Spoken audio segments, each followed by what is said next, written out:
So, nung nakaraan, pinapaksa po natin yung glory sa 2 Corinthians chapter 3. Yung glory ng ministry ng Old Covenant Law, which is nakapokus po sa physical, at yung glory ng ministry ng Spirit na sinasabi ni Apostol Pablo, 2 Corinthians chapter 4, verse 1. Therefore, seeing we have this ministry, as we have received mercy, we paint not. Yung sinasabi niya doon na hindi kami na papagod, hindi kami nang di-discourage, no? Dahil yung sinabi niya sa chapter 3, sabi ko nga yung chapter 3, minsan para huwag tayo ma-out of context at madali makuha natin yung interpretation ng Bible doon sa mga mahihirap na minsan na papasel tayo sa interpretation ng salita ng Diyos, need natin na tingnan yung mga pinanggalingan. Kasi sabi dyan, therefore, sabi nga pag nababasa natin yung word na therefore, meaning karugtong yan nung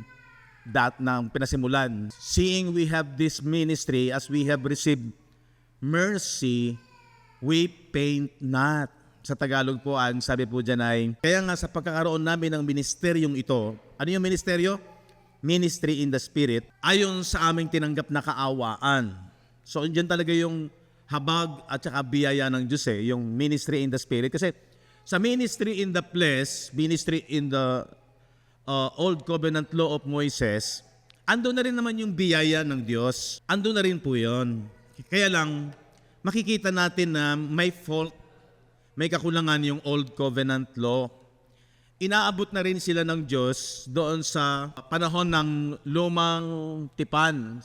Sa Old Covenant, di ba? May physical temple, meron diyang Holy of Holies. Ito naman yung holy place. And then to yung outer court. Physical temple po yan. Sa Old Covenant, naghahandog na sila. Tinuruan sila ng paghahandog kasi alam ng Diyos na meron silang tipan na sabi nila susundin namin. Kaya lang, kaya ang handog dito, yung offering nila ay malimit, continuous, yearly, di ba?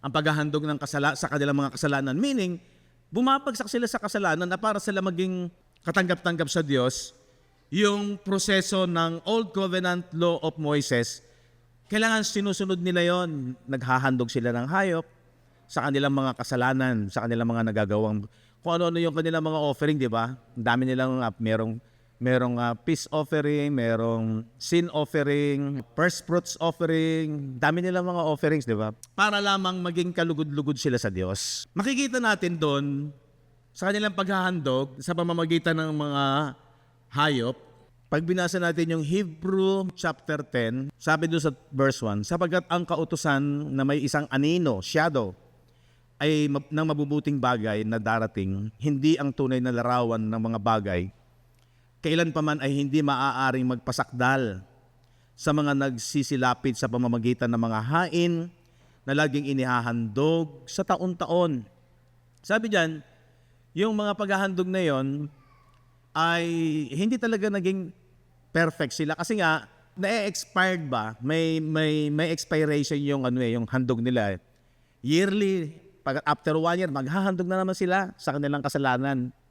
Paulit-ulit. Sabi ng verse 2, sa ibang paraan ay hindi kaya baga nagsipaglikat sila sa paghahandog, sapagkat ang mga nagsisisamba yamang nilinis na minsan ay hindi na sana nagkaroon ng budhi sa mga kasalanan. Ibig sabihin, dapat sana tapos na yung magkaroon sila ng nakukonsensya pa. Then after a year, makukonsensya na naman sila, sinner na naman sila, kailangan maghandog na naman.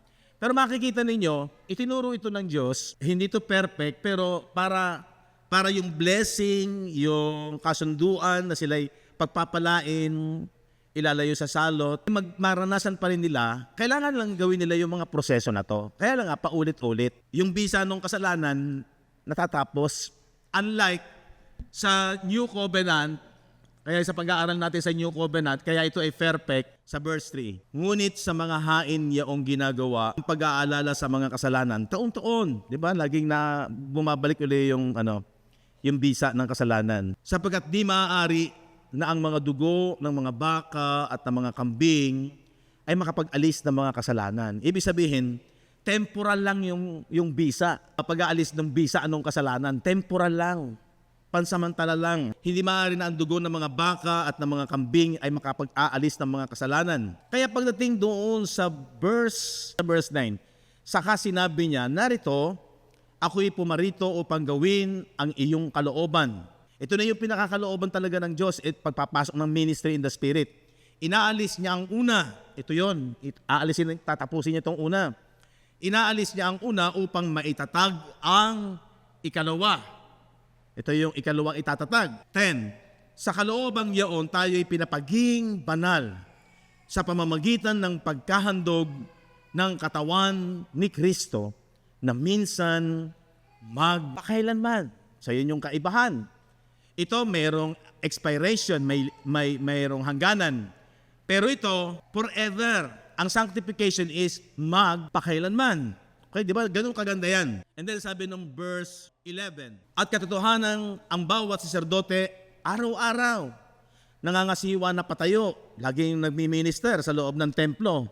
Dito yung mga priests, walang tigil yon. Nakatayo palagi na naghahandog na madalas na gayon ding mga hain na hindi makaalis kailan paman ng mga kasalanan. Kasi nga, may expiration eh. May hangganan eh. Kaya ayun na naman, tuloy-tuloy yung kanilang ginagawa. And then, sabi nung 12, ngunit siya, sino yung siya dyan? Si Jesus na yan. Ngunit siya, nang makapaghandog ng isa lamang hain patungkol sa mga kasalanan. Isang hain lang. Dito lang yun, no?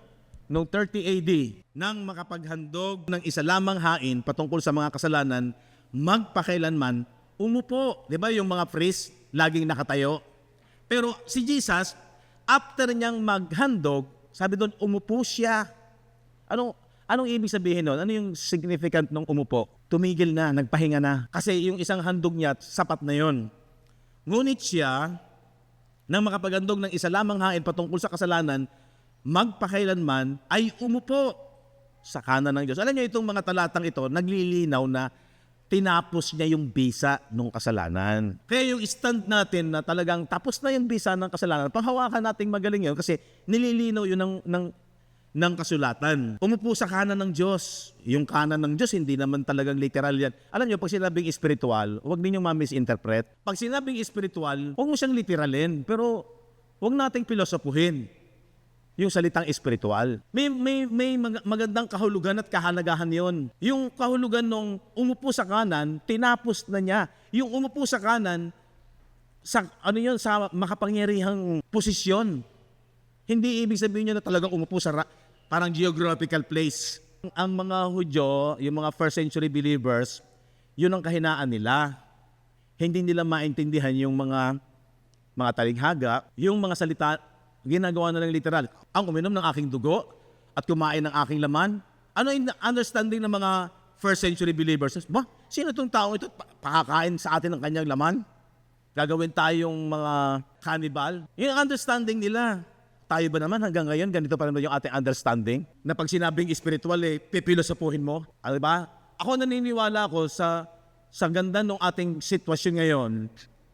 No? Yung pagkaunawa natin sa katotohanan ng salita ng Diyos, huwag na nating, sabi nga ni Peter, yung iba sinisinsay yung mga sulat ni Apostol Pablo. Pag sinabing sinisinsay, dahil sila yung walang tiyaga.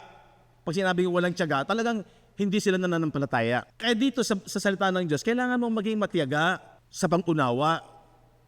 Kasi kung tutuusin, ang Diyos, sa pamamagitan ng Panginoong Jesucristo, makikita natin yung kanyang pangunawa eh. Ano yung pangunawa niya? Una sa mga Hudyo.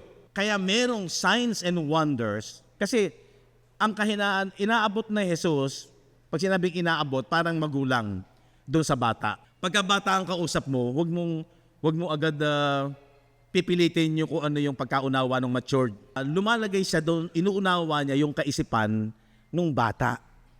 Tama po ba? Pag ikaw ay mahusay na nagtuturo or ikaw ay malawak ang pag-unawa mo, uunawain mo yung kalalagayang kaisipan noong baguhan pa lang. Kaya naunawaan ni Jesus yung kalalagayan ng mga Hudyo that time. Kaya para sa kanila yung signs and wonders, gumagawa siya ng himala, nagpapakain siya, nagmultiply siya ng pagkain. Pero ang pinaka-agenda niya para dalhin sa spiritual blessing, dahil ang kingdom is spiritual, para maunawaan nila at manampalataya sila. Kaya yung pangunawa ni Jesus, inaabot niya yung kaisipan, nagpakain siya, pagaling siya, para manampalataya sila kay Jesus. Saan? Doon sa sasabihin niyang kaharian, dahil hindi agad ito maiintindihan at mauunawaan.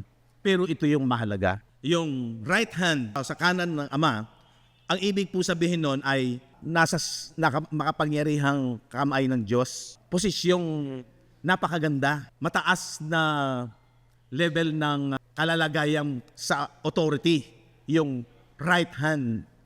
Hindi ibig sabihin ay talagang literal na kanan na kamay ng Diyos. Ano sabi ng verse 12? Ngunit siya nang makapagandog ng isa lamang hain patungkol sa mga kasalanan, yung nga umupo sa kanan ng Diyos. Tapos sabi ng 13, buhat noon naghihintay hanggang sa ang kanyang mga kaaway ay maging tungtungan ng kanyang mga paa. Kagaya nitong verse 13. Analyzation po dito para wag tayong ma-confuse. Ay gagamitin natin yung interpretation, yung basic interpretation. Sino ang nagsasalita? Yung author ng Hebrew. Sino ang kausap? Mga Hebreo, mga first century believers. Ano ang time? Siguro mga AD 50 plus, 60 plus, ganyan. Yung Book of Hebrew. Hindi ating time. Kaya dyan, future pa yung ilalagay ng kanilang mga paa ang kaaway. Literal bang ilalagay sa ilalim ng paa? Hindi, ang ibig sabihin nun, totally, ay wala ng kaaway. Yan ang ibig sabihin yan. Wala na yung mga power ng mga antichrist, ng mga adversary. Ilalagay yung kalaban ng ministry ng Gospel of Christ. Gagapiin. So, hindi na po yan future in our time. But in their time, hindi pa complete na nagagapi ang kaaway. Kaya nga sabi ko nga, andun pa yung templo, nakatayo pa. Hindi pa dumarating yung AD 70.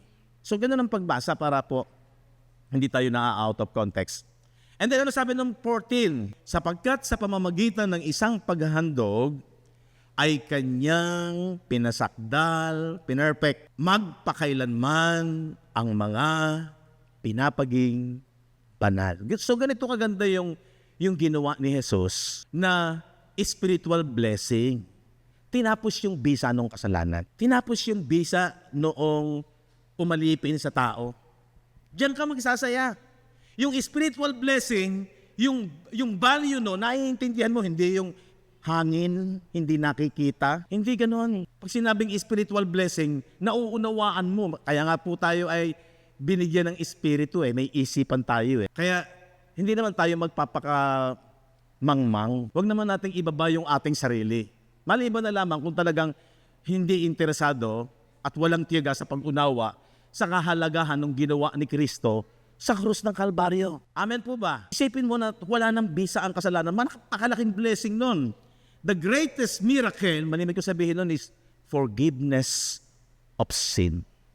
Yan din yung sinasabi na yung imposible sa tao, naging posible sa Diyos. Pero ang kalimitang application natin nung araw, yung imposibleng problema mong para paano ka makakalusot sa problema, doon natin ina-apply Okay, sige, i-apply mo yan. Pero ang talagang context noon is about saan tao ay naging alipin ng kasalanan. Yun ay nagdulot sa tao ng kamatayan. At tayo ay iniligtas sa kamatayang espiritual. Kaya kung makikita at mauunawaan mo ang laki ng blessing na yun, higit pa yun sa bilyon, sa trilyon, walang value ng halaga ng physical blessing ang makatutumbas doon. Kaya yun na sinasabi na yung glory ng ministry in the Spirit is much exceeding. Naunawaan mo. Pero kung ikaw ay talagang pang physical lamang ang blessing, ay talagang hindi mo nga ma-appreciate yung spiritual blessing. Hindi mo nga papahalagahan at babaliwalain mo. Kagaya ng mga first century believers, yun ang problema nila. Pilit silang inabot ng Panginoon, nakisama ang Panginoon, gumawa ng mga signs and wonders para lamang magtiwala sila sa sasabihin ni Jesus about sa spiritual kingdom. Dahil nga, hindi ito madali nilang maiintindihan at mahahagilapan agad. Kaya makikita natin ang isang malaking challenge sa bawat tao sa ating panahon ngayon, lalo sa panahon nila, Pati na our time, sabi ko nga, complete na yung information, madali nang mag-research, hindi na tayo mahihirapan. Nasa sa atin na nga lamang yun kasi napaka-importante at dito niyo makukuha yung parang maselan ang faith. Hindi biro yung faith na ibibigay mo sa Panginoon. Hindi basta-basta kasi faith cometh by hearing and hearing by the word of Christ. Tingnan ninyo, balikan natin. After nung gumawa si Jesus ng himala, nagpakain, kaya lang nakita ni Jesus, nagkaroon siya ng, sabi natin siguro parang nalungkot si Jesus na nakita niya yung mga Hudyo na sumusunod sa kanya, they are after lang sa material blessing and physical blessings. So John chapter 6 verse 63, tingnan ninyo. Di ba dito, sinabi na ng Panginoon na, sumusunod lang naman kayo sa akin dahil sa pagkain napapanis at nasisira. Sumunod kayo sa akin, hindi kundi dahil sa buhay na walang hanggan. So ito na yung kanyang sana wag niyo ma-misinterpret na parang binaliwala ba ni Jesus ang physical. Hindi, ginagamit niya yung physical para i-attract sila at dalhin sila sa spiritual blessings. Amen? Ginagamit ni Jesus yun. Inaabot sila ng Panginoon. Gumagawa siya ng himala, nagpapagaling siya, at nag-multiply ng wala na silang kakainin, nagparami siya ng pagkain ng tinapay at ng isda para kumbinsihin sila lalo na magtiwala sila. Yun ang target ng Panginoon na magtiwala sila sa aking ituturo. Okay, tingnan natin. Ang Espiritu nga ang bumubuhay. So, usapan na dito is yung resurrection sa pagkabuhay na. Kasi alam nila na dapat buhayin ang patay. Alam ng mga Hudyo na may pangako ang Diyos na bubuhayin ang patay. Kaya lang ang problema, ang understanding ng maraming mga Hudyo, physical resurrection. Hindi nila naiintindihan na spiritual ang resurrection. Sabi diyan, ang Espiritu nga ang bumubuhay sa laman, walang anumang pinakikinabang. Ang mga salitang sanalita ko sa inyo ay pawang Espiritu at pawang buhay. 64. Ito yung pinag-aralan natin noong last Sunday na ang Diyos mayroong foreknowledge.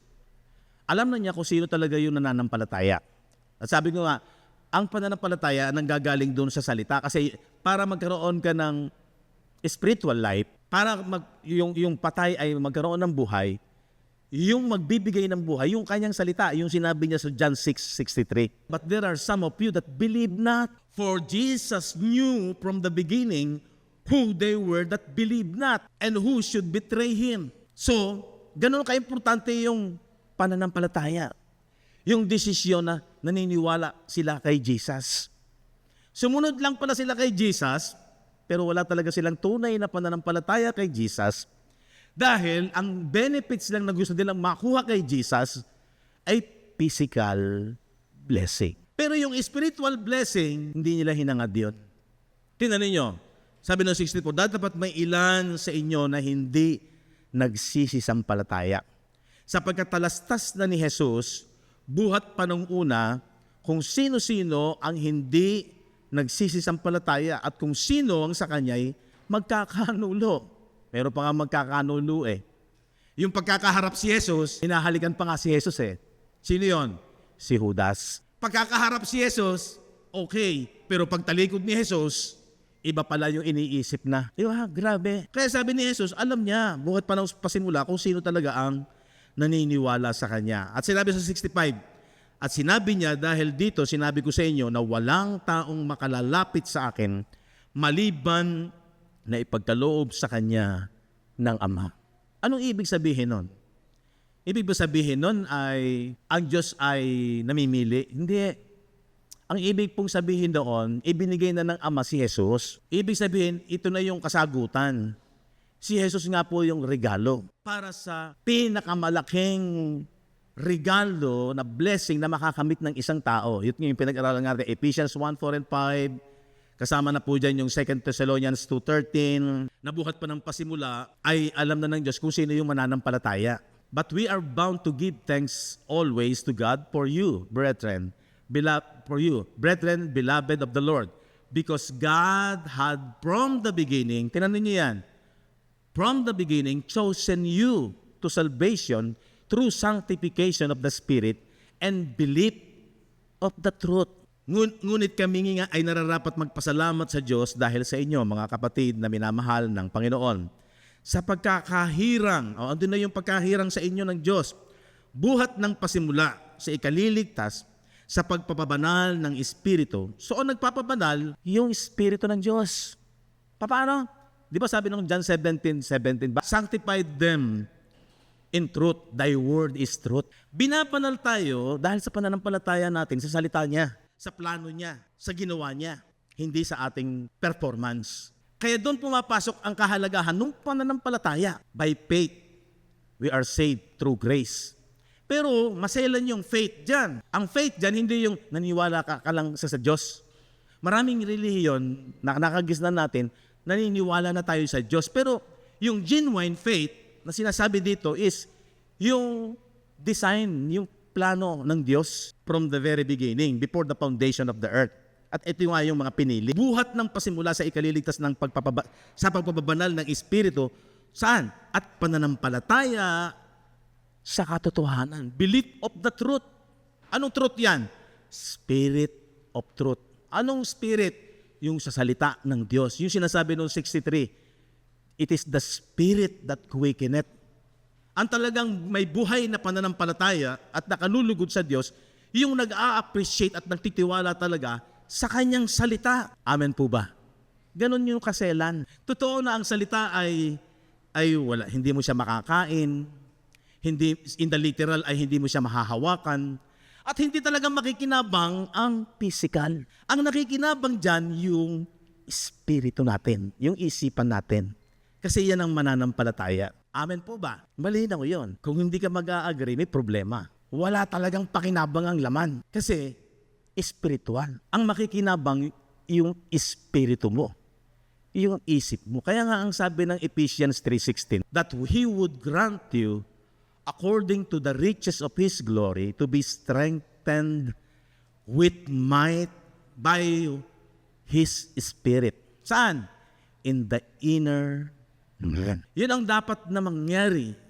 Andyan ang kayamanang nung sinasabing kaluwalhatian. Di ba yung glory na yung sa 2 Corinthians chapter 3 na much exceeding yung glory nung ministry in the Spirit. At ang ministry ng Spirit, yung kanyang salita. Makinig kayo magaling. Dito nung araw, dito tayo nagkamali. Pumipili tayo ng tao at sinasabi natin yung tao dapat anointed. Ang anointing wala doon sa tao. Ang anointing nasa salita ng Diyos kung tama ang interpretation. Ang anointing wala sa tao, nasa Diyos sa pamamagitan ng kanyang salita. Kaya ang sabi ng 2 Timothy 3:15, ang salita ng Diyos inspired. Mula pa sa pagkabata, alam niyo na ang kasulatan. Sabi dyan, na magbibigay ng kaligtasan sa pamamagitan ng pananampalataya, which is in Christ Jesus. Tuloy natin, verse 16. All Scripture is given by inspiration of God.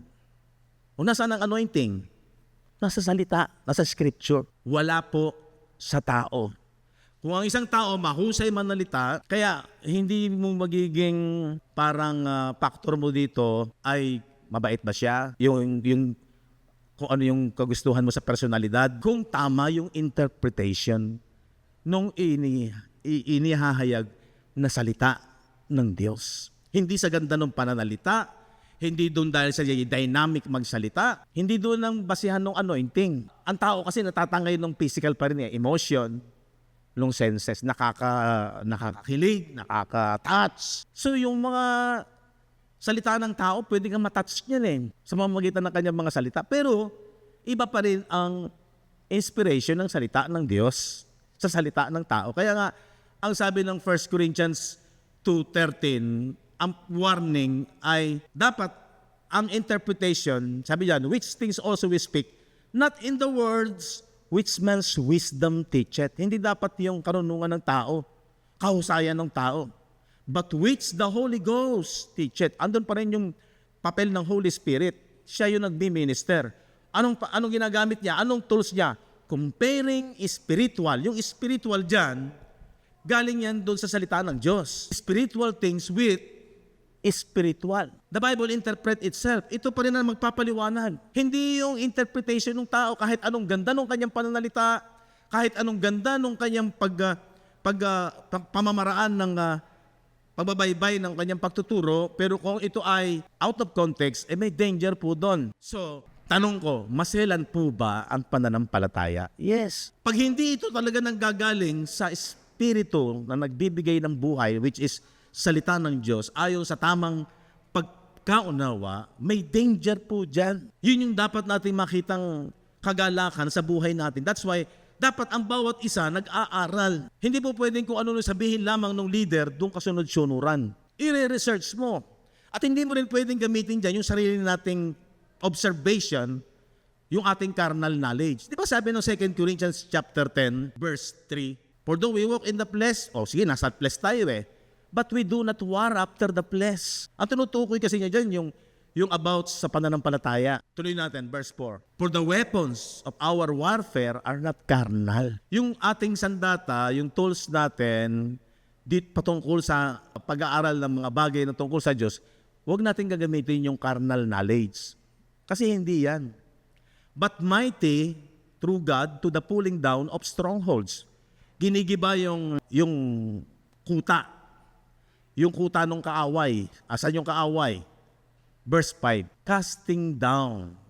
Ginigiba yung mga maling hak-hak. Yung mga prinsipyo ng tao. Yung dating nasa isipan paniniwala. Yun yung nagmamataas. Bakit nagmamataas? Kasi against sa layunin ng Diyos, against the knowledge of God. Si Christ ang karunungan ng Diyos. Ito yung layunin ng Diyos na dapat magpasubmit. Kaya sabi doon, and bringing into captivity every thought, lahat ng isipan, to the obedience of Christ. Ito yung obedience of Christ. So malinaw po yun. Yun ang submission, yun ang pagpapasakop. Kung nabibihag ka nung ginawa ni Kristo, na ang concern nung ginawa ni Kristo Jesus, ang iniligtas niya sa atin, yung ating espiritu na dating patay, kaya spiritual. Okay, kung nakita mo yung value niyan, yung halaga niyan, susuportahan mo yan. Sabi ko nga, tinapik din po natin yung ang kagandahan na alam mo ang katotohanan na pag-ibig. Yung 1 Corinthians chapter 13 ba yun? Yung mga sakripisyo mo, yung pag-i-invest mo ng panahon mo sa mga bagay ng paglilingkod sa Panginoon, yung pagbibigay mo, hindi nawawalan ng kabuluhan kung ang yung ginagawa ay sa pag-ibig ni Kristo. Dahil sabi doon, ibigay ko man ang aking tinatangkilik sa mga mahihirap, pero kung wala akong pag-ibig, yung ginawa mo na mga sakripisyo nawawalan ng kabuluhan, ito'y walang kabuluhan. Pero kung ito, alam mo ay, kaya nga po pinag-aaral natin yung ministry in the spirit, ministry in the flesh, ministry of death. Pag naging malinaw sa isipan mo yan, yung paglilingkod mo, hindi nawawalan ng kabuluhan. Yung ginagawa mo na paglilingkod, hindi nawawalan ng saysay. Tingnan ninyo, 1 Corinthians chapter 9, verse 26 and 27. Ako nga tumatakbo sa ganitong paraan na hindi gaya ng nagsasapalaran. Ano ba yung not as uncertainty? Para yung sumusugal ka, hindi mo tiyak kung tama ba itong aking ginagawa o mali itong aking ginagawa. Mahirap yung ganun no? Uncertainty. Wala kang katiyakan. Sabi nga ni Pablo, kung walang pagkabuhay na maguli, tigilan na natin ito. Tayo na magiging kahabag-habag sa lahat ng nilalang. Sa 1 Corinthians chapter 15, about nung tinatapik niya yung resurrection. Kasi maraming mga tao sabi, wala namang pagkabuhay na maguli So walang kabuluhan daw ang ginawa ni Kristo, walang saysay din ang ating pananampalataya. So ibig sabihin, kung yung ginagawa mo talaga hindi mo nauunawaan, ay talagang para kang sumusuntok sa hangin. Ito yung sabi niya doon, hindi gaya na nagsasapalaran. Sa ganito rin ako'y sumusuntok. Ano ibig sabihin nun? Yung nagbibigay siya ng effort na hindi gaya ng sumusuntok sa hangin. Ano ba yung sumusuntok sa hangin? Sayang lang yung kanyang effort. Nagpakahirap pero umuwi sa wala. Nabudol, na-scam. Okay, ngayon po. Kaya napakahalaga ng desisyon Sa pag-aaral mo sa salita ng Diyos, oo, spiritual blessing yan. Hindi mo nakikita. Pero pag nauunawaan mo, ay yung halaga, kasi na-analyze ng ating isipan, yung ating pinag-aaralan, na much more exceeding yung glory nung ginawa ni Kristo. Na ang dalang kaharian ay spiritual. Pero hindi ibig sabihin noon, walang value kasi walang nahahawakan. Pag ginamit mo yung carnal knowledge, tama, walang value sa laman. Kaya nga sabi ni Jesus, sa laman, walang talagang value, walang anumang pakinabang. Pero dahil ang Diyos ang nagsabi nito, kaya yun ang nakalulugod sa Diyos kahit hindi mo nakikita. Kaya sabi nung 2 Corinthians 4:18 nga, hindi talaga nakikita. While we look not at the things which are seen. Talagang hindi nakikita yan. Pero nauunawaan. Ano ba ang mahalaga? Yung nauunawaan, parang kang hayop noon. Yung hayop kasi walang pangunawang kagaya ng tao Yung hayop, ang nagpapakinabangan yan, kumakain yan. Masaya yung aso pag nakita mo malakas siyang kumain. Di ba? Yung alaga mo na hayop, pagka medyo, yun ang pakinabang niya. Pero hindi naman tayo hayop lang Magiging hayop lang tayo pagka wala talaga yung blessing ng Panginoon. While we look not at the things which are seen, but at the things which are not seen. For the things which are seen are temporal. But the things which are not seen are eternal. So yun ang plano ng Diyos Yun ang pag-ibig ng Diyos sa atin Na makapiling niya tayo, makasama niya tayo at ang tao magkaroon ng buhay na walang hanggan. Alam niyo po, sana maging balanse tayo. Yung buhay natin sa lupa, ina-appreciate natin yan. Kaya nga hanggat nabubuhay yung mga mahal mo sa buhay, mahalin mo, alagaan mo, ipakita mo yung pagmamahal mo, pang-unawa mo. Pero higit sa lahat, kaya nga sabi ko, ang pinakaiyak ko sa aking mga mahal sa buhay, hindi lamang yung mapagtapos ko sila ng pag-aaral, mabigyan ko ng magandang kahit paano na, although may limit tayo sa ating kakayanan, pero you are trying your best na maibigay mo yung pagmamahal mo sa mahal mo sa buhay. Dapat lang yun. Pero nung nakita ko ang pinakamagandang blessing which is spiritual na dala ng Panginoong Jesucristo, ito na yung hinahangad ko rin. Hindi lamang yung sila magkaroon ng magandang kalalagayan sa buhay sa lupang ito. Nagiging nagiging malawak ang pananaw mo Bakit? Kasi itong mga bagay sa lupa, temporal. Although may pakinabang. At kapag ikaw ay isang mananampalataya, hahangarin mo ring humaba pa sana ang buhay ko. Pero may purpose ka na. Di ba? Pinag-aralan natin yung pag-iisip na mayroon si Pablo na pag-iisip ni Kristo. Di ba? Sabi niya, sa atin ang pag-iisip ni Kristo. Ano sabi ng Galatians 2? Hindi na ako ang nabubuhay sa aking sarili. Ang ikinabubuhay ko sa laman. So, apektado ba yung laman? Yes. Ang ikinabubuhay ko sa laman ay hindi na para sa laman. Ay sa pananampalataya. Saan? Sa anak ng Diyos na sa akin ay umibig at nagbigay ng kanyang buhay. Ibig sabihin, talagang ang nagko-control na sa kanya yung pag-ibig ng Diyos. At pag nasa isang tao ang pag-ibig ng Diyos, pati yung pag-ibig niya sa kapwa-tao niya, mas magiging maganda at mas magiging may purpose. Sana maintindihan niyo to. Hindi ko mo spiritual blessing, parang, wala na apekto yung physical. Dahil di naman po tayo siguro ganon. Huwag tayong gumaya doon sa mga mananampalataya na sinasabi ni Pablo ay ni Peter.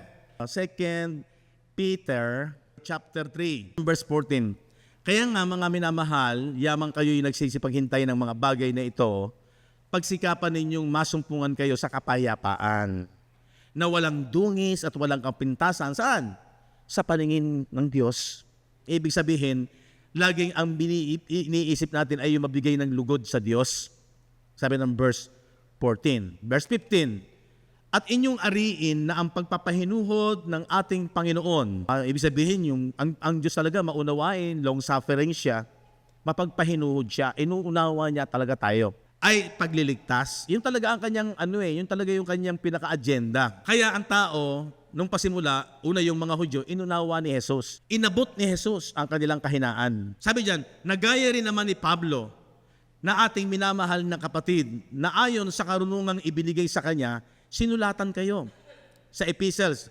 So, ibig sabihin, makikita natin, yung book of epistles, in this time, nung isinulat ni Apostol Pedro, nasulat na yung epistles. Yung mga isinulat ni Apostol Pablo. 16.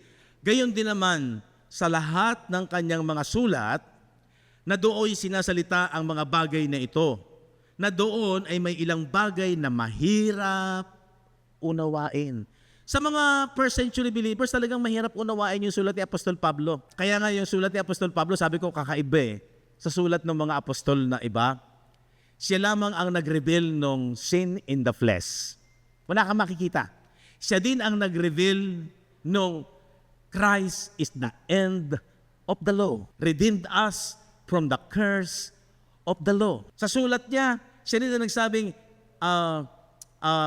blotting out the ordinances that is against us. Wala kang makikita sa sulat ng mga ibang apostol. Siya lang. Kaya nagugulat sila in their time sa mga revelation ni Apostol Pablo. Pero ang problema dito kasi, ang sabi diyan, na mahirap unawain na sinisinsay ng mga hindi nakaalam at ng mga walang tiyaga. Ito problema. Ang Diyos gumawa ng paraan na kahit paano mahayag yung mystery ng gospel. Pero ang problema, ang tao na pilit niyang inaabot, si Jesus kasi inabot ang mga Hudyo inunawa, pero wala pa rin Halimbawa, tayo lahat ng ating magagawang kaparaanan gagawin natin. Kaya nga tayo nananalangin din sa pinansyal para maabot kailangan din ng ministry yan. Kaya nga po yung mga kalalakihan, salamat sa kooperasyon na tutulong-tulong, alang-alang lang ito dahil pagdating ng araw, ang makikinabang nito, yung mga susunod, ating mga apo, mga anak, ituloy nila yan. Kasi yun yung kalugod-lugod sa Diyos 2 Timothy 2:3-4. Ito ang mabuti at nakalulugod sa Diyos. Na siya ang Diyos tagapagligtas, siya ang may ibig na ang lahat ng tao ay maligtas. At ano sumunod? Makaalam ng katotohanan. Kung ating sasarilinin lang ito, ay tigilan na natin ito. Diba? Kung iligtas na naman tayo bahala na sila sa buhay nila. Hindi ganun ng Diyos Ako naniniwala yung pasanin, ibinibigay ng Diyos kasi yun ang pag-iisip niya Pero ang maganda rito, kahit na minsan mahirap at hindi madaling ipaunawa, ang Diyos sabi doon mapagpahinuhod.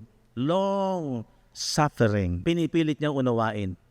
Ganun din tayo. Pero ang mahalaga dito, huwag tayo maging kagaya sinasabi ni Peter. Yung iba walang tiyaga. Kaya doon pumapasok yung yung nahanap ko yung verse na aral sila ng aral pero hindi naabot ang katotohanan. Yun ang danger. Meron ding masipag mag-aral, meron ding talagang matitiyaga sa pag-aaral pero hindi nakuha ang katotohanan. Bakit? Kasi nga, ang labanan kasi rito, kaya sabi ko nga, alam nyo, pinauulit-ulit ko, iba ang spiritual blessing sa physical blessing. Pero yung physical blessing, pwede mo siyang gamitin, kagaya ng ginagawa ni Jesus, patungo sa spiritual blessing. Amen po ba? Gagamitin ko itong aking buhay physical, hindi lamang para mag-enjoy. Hindi masamang mag-enjoy. Part ng buhay natin yan Di ba? Dalawang bahagi ang buhay ng tao. Isang physical at isang spiritual. Kaya ganun tayo kapala na naunawaan natin ang purpose, ang tamang layunin habang nabubuhay ka sa lupang ito. Na maging matalino tayo sa ating pagdidesisyon. Didesisyon tayo, alam mo yung dinidesisyonan mo. Siguro, hindi mo agad madidesisyon. Ang ibang tao, hindi agad madidesisyonan kasi hindi pa maliwanag ang value noong pagpapalang spiritual na ibig ng Diyos. Tama. Papahalagahan mo ito pag maliwanag sa isipan mo. So kung merong mga tao na ang isipan ay parang andun pa rin sa hindi nauunawaan, yun ang prayer natin. Prayer natin na at unawain natin. Pero meron namang mga tao na pride na lang ang umiiral. Parang sabi nga doon sa political issue, kita nyo ng ganito itong tao pero talaga sinusuportahan nyo pa rin Parang gano'n, di ba? Wala akong sabihin kung saan side. Baka mamaya tayo Pero minsan, meron ng mga maliwanag na punto para sabihin mong, ba't gugustuhin mo pa yan? Kita mo na yung problema niyan. Mga tao kasi ang kahinaan pag natulungan, pag merong naging kapakinabangan, nagiging loyal, kahit na merong nalaman niya na yung palang itinulong sa kanya, galing sa masama. Kasi niligtas niya ang buhay ko Nung na-hospital ako ang laki ng tulong niya. Kaya loyal ka. Pero teka muna, pag kinuha mo, pinalawak mo, kailangan kasi magpalawak ka ng isipan Teka muna, galing ba sa kanya yung perang yon? Hindi naman galing sa kanya yun eh. Tao rin ang galing yun, sa buwis ng tao nang galing yun. Parang sikat lang siya dahil naging daan lang siya. Parang ganito rin yan sa pananampalataya. Minsan, pride na lang yung umiiral. Ang hirap nung parang ikaw ay magpapakababa, ay naunawaan mo, natanggap mo, mali nga pala ako. So yung pride, minsan, yun yung nagiging daan para tumigas ang puso at hindi siya magdesisyon ng tama. Kahit na nagiging maliwanag na at ang katotohanan, mahirap baliin at mahirap kontrahin ang salita ng Diyos. Pero ang problema, kahit alam mo ng tama ang salita ng Diyos, pero yung pride ng tao ang mabigat na kalaban. Yung ayaw niya na siya'y makitang yumuyukod, kailangan kong magbago ng kaisipan. Ephesians 4:23. Yon ang isang malaking challenge sa panahon na yon ng first century believers. And be renewed in the spirit of your mind. Kasi sanay sila sa kaisipang ito. Sanay sila, loyal sila sa kanilang dating pamamaraan ng pananampalataya. At ito bago, mahirap tanggapin. At dito madami silang kakampi. Dito, kakaunti sila. Marami silang magiging kaaway, oposisyon. Parang minority at saka majority. Parang sa Senate, majority palaging winner. Pero pag pinag-aralan natin, ang desisyon mo nakalulugod, hindi sa tao. Saan nakalulugod? Sa Diyos. Amen? Okay, tingnan niyo to. Nung araw, lagi ang interpretation natin, physical blessing. Doon sa John chapter 14, starting verse 1, sabi dyan, huwag magulumihan na ng inyong puso, magsisampalataya kayo sa Diyos, magsisampalataya naman kayo sa akin. So, analyze natin. Sinong kausap dyan? Una-una, mga alagad. Huwag magulumihan na ng inyong puso, magsisampalataya kayo sa Diyos, magsisampalataya rin naman kayo sa akin. Bakit nagugulumihan na sila? Kasi grabe yung persecution in their time. At kakaunti nga ang mga pumapanig sa pananampalataya kay Kristo Jesus. Sabi ng verse 2, tapos ang mga alagad, iniwan pa nila yung kanilang tahanan, kanilang mga mahal sa buhay. Verse 2, sa bahay ng aking ama ay maraming tahanan. In my Father's house are many mansions. Kung di gayon, ay sinabi ko sana sa inyo, sapagkat ako'y paroroon upang ipaganda ko kayo ng dakong kalalagyan. So, ang kausap niya dito, yung mga alagad, yung mga first century believers, kakaunti sila, matindi ang pag-uusig, diba? Again sila sa mga religious leaders that time. Tapos, hindi pa namamatay si Jesus sa krus. Hindi pa nangyayari yung krus. So, analyze natin yung sitwasyon nila. Verse 3, at kung ako'y pumaroon at kayo'y maipaghanda ng kalalagyan, ay muling paririto ako. So, sinasabi niya na siya'y maghahanda ng kalalagyan nila. Nung tahanan sinasabi, ay muling paririto ako at kayo tatanggapin ko sa aking sarili, upang kung saan ako naroroon, kayo naman ay doroon. So talagang totally magkasama na ang Panginoon. At kung saan ako po roon ay malalaman ninyo ang daan. Sinabi na sa kanya ni Tomas, Panginoon, hindi namin nalalaman kung saan ka paroroon. Papaano nga malalaman namin ang daan? Dito nga lang sa daan. Literal ba itong daan? And then sabi ng verse 6, sinabi sa kanya ni Jesus, ako ang daan at ang katotohanan at ang buhay. Sino man ay hindi makaparoroon sama kung hindi sa pamamagitan ko. Analyze uli natin yung sitwasyon. Kausap niya mga first century believers, lalo na yung mga alagad. Pangalawa, itong time na to, hindi pa dumarating yung krus. Hindi pa dumarating yung kamatayan sa krus ng Kalbaryo. So, yun ang sitwasyon. Para makita natin, tayo ba kasama dyan? Hindi tayo kasama dyan. Pero nung araw, pag binabasa natin yan, isinasama natin palagi yung ating sarili. So, in that time, hindi pa dumarating yung krus ng Kalbaryo. Okay, ano ba talaga ang katuparan yan? Ano ba talaga yung Father's house? In my Father's house. Basahin natin yung Ephesians chapter 2, verse 19. Hindi na kayo mga taga-ibang lupa at mga manglalakbay. Kung hindi kayo ay mga kababayan na kasama ng mga banal at sangbahayan ng Diyos. Nung sinasabi ito ni Pablo sa mga taga-Epeso, tapos na yung krus. Now, therefore, you are no more strangers and foreigners, but fellow citizens with the saints and of the household of God. Ano yung household of God? Yan yung tahanan ng Diyos. Kasangbahayan nasa bahay na ng Diyos. Yan yung mga believers. Yan yung bunga ng krus na ginawa ni Jesus sa krus. Ito yung ipinapangako niya sa mga alagad na ihahanda niya ang mansion. Sino yung mansion? Sino yung household of God? Mga believers. You are no more strangers and foreigners, but fellow citizens with the saints. Magkakasama ng mga banal. And of the household of God. Yan na yun. Kaya kailangan, ang interpretation mo, huwag mong dadalhin sa physical. Mamali tayo eh.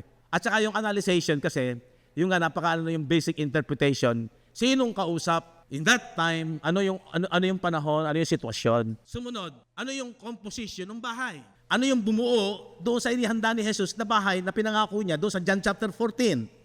Punta tayo sa verse 20. Na mga itinatayo sa ibabaw na kinasasaligan ng mga apostol at ng mga propeta. So ang foundation, ang bahay ba may foundation?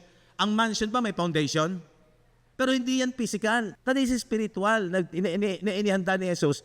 At yan ay ginawa niya in this time sa krus ng Kalbaryo. Built upon the foundation of the apostles and prophets. Sila yung pundasyon kasi sila yung ginamit ng Panginoon sa paghahayag ng gagawin na pinakapangako ng Diyos una sa mga Hudyo. Jesus Christ Himself, si Jesus mismo, ang cornerstone. Siya yung pinaka-head. Being the chief cornerstone. Sino? Si Christ. So yun yung tahanang pinangako doon sa John chapter 14. Tuloy natin. So ang foundation ay ang mga apostol at ang mga propeta.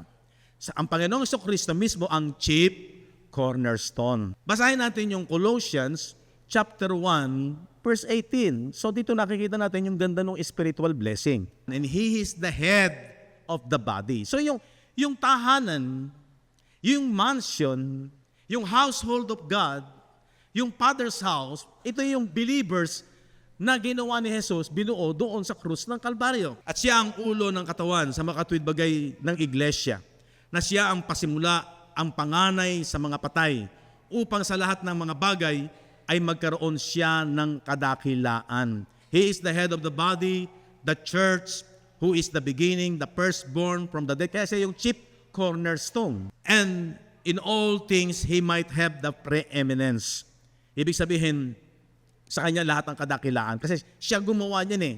Tayo ay mga beneficiary lang nung tayo ay nanampalataya. Ang mga alagad ay mga beneficiary din lang nung sila ay nanampalataya.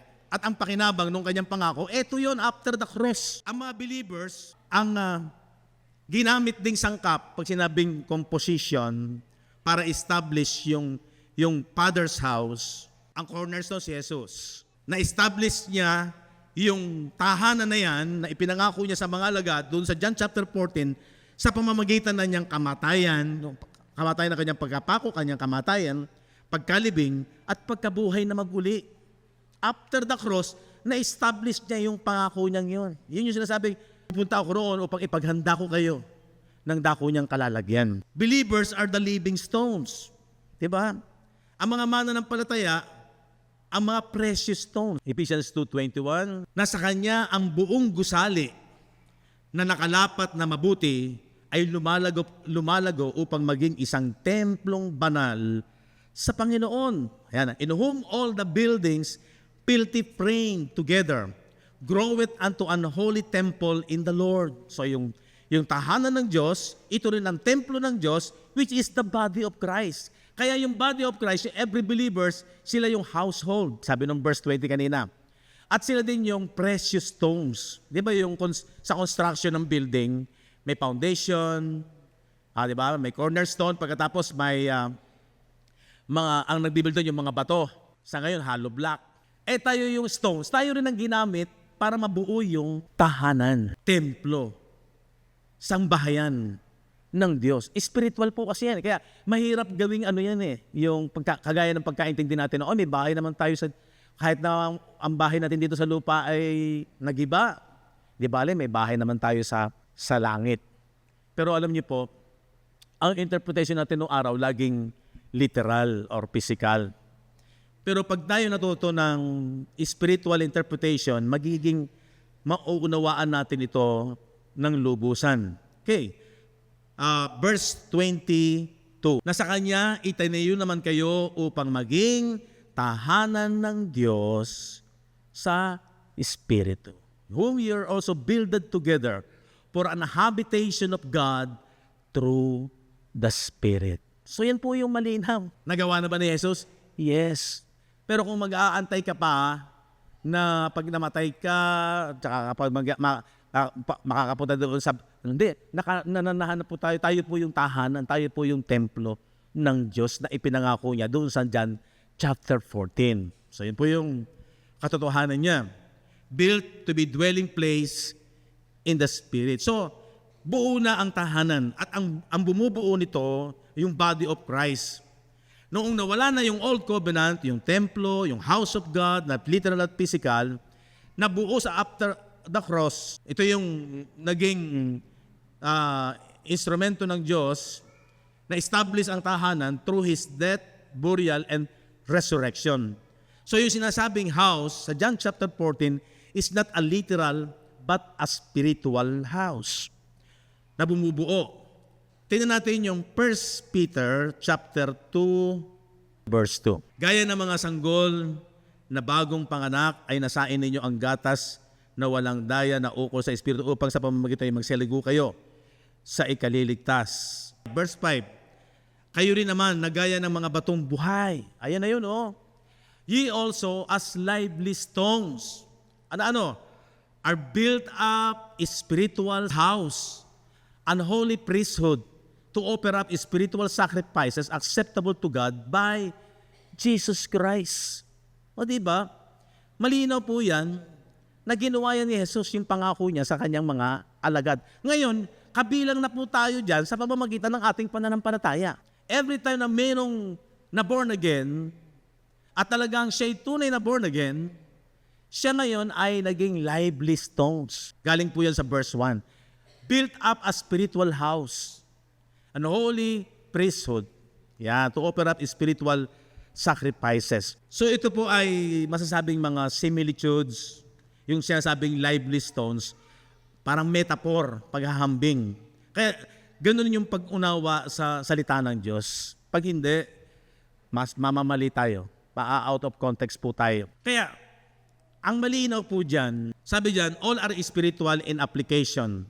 Complete na yung construction. Ang composition nung mansion na sinasabi, which is a spiritual house, ay ang cornerstone si Jesus.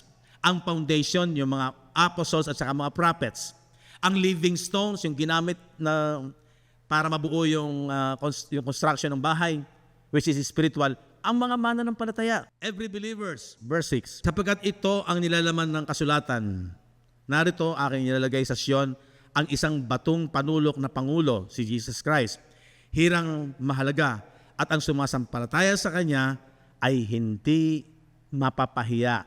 Yung sabi ng lay in Zion. Yung chief cornerstone ay si Jesus Christ. 7, sa inyo nga mga nananampalataya, siya'y mahalaga. Datapwat sa hindi nananampalataya, malabas ang batong itinakwil na nagsipagtayo ng bahay. Siya ang naging pangulo sa panulok. So sa bahay, si Jesus ang cornerstone, siya yung head. Pero doon sa hindi sumampalataya, sabi daw, sa inyo nga nananampalataya, siya'y mahalaga. Datapwat sa hindi nananampalataya, itinakwil nila. Lumalabas yung chief cornerstone na si Jesus Christ ay kanilang batong itinakwil. Sumunod, 1 Corinthians 3:16, ye are the temple of the Holy Spirit, the temple of God. Ano ba yung pwede pang sabihin bukod sa tahanan, templo? Sila din yung country, sila din yung body, sila din yung nation. Yan yung makikita natin sa Bible.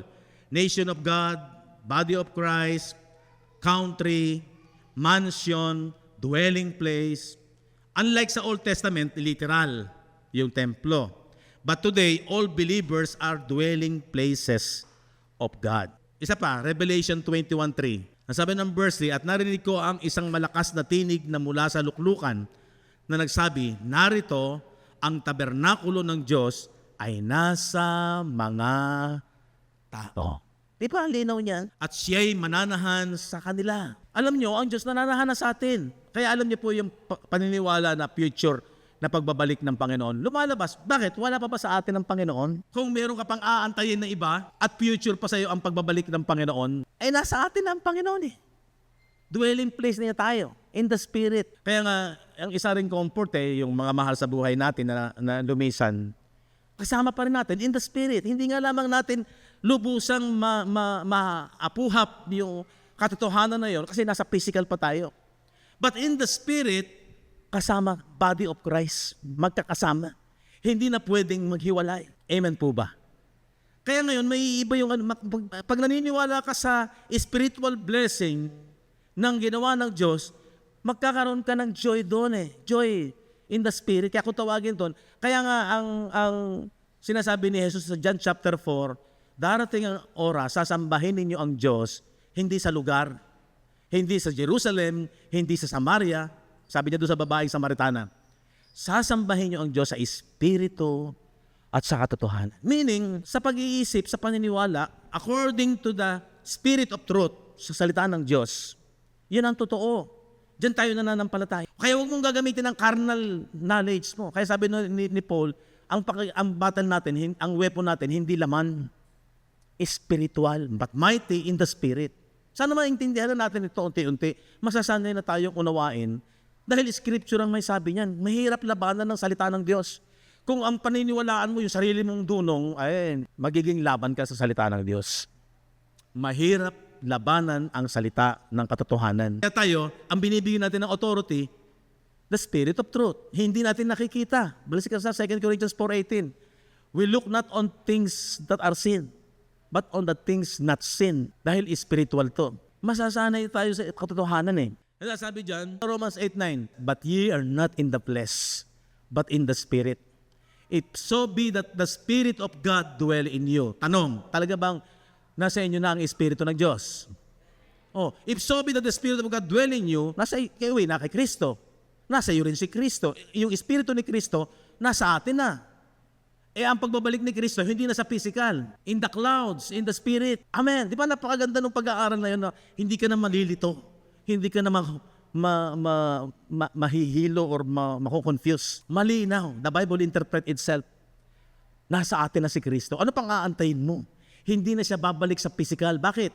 Yung purpose ng physical incarnation or reincarnation, yung incarnation niya, carnal, pagiging laman, natapos na. Doon sa krus, tinapos na niya yung bisa ng kasalanan. Nirepresent niya yung sa kanyang laman, yung bawat laman ng tao na pinananahanan at naging alipin ng kasalanan. Tapos na yon. Kaya nung siya umakyat sa langit, sa Acts 1:9, siya'y kinovered ng clouds in the Spirit. Wala ka nang makikita. Kaya pangako sa Matthew, ang pangako sa Luke, ang mga pangako sa mga first century believers na sa kanyang babalik, coming in the clouds.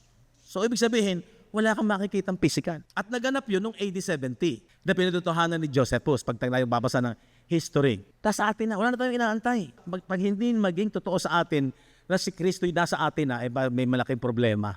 Meron ka pa palang ibang inaantay. Tayo ay pinanahanan na. Tayo na ang tahanan ng Diyos. Tayo na ang bayan ng Diyos. Amen. Mahirap agad unawain ito, pero ang salita ng Diyos na espiritual, sa pamamagitan ng ating isipan, mauunawaan mo yung spiritual blessing na ipinagkaloob ng Diyos sa atin. Amen? Palakpakan nga po natin ang Panginoon.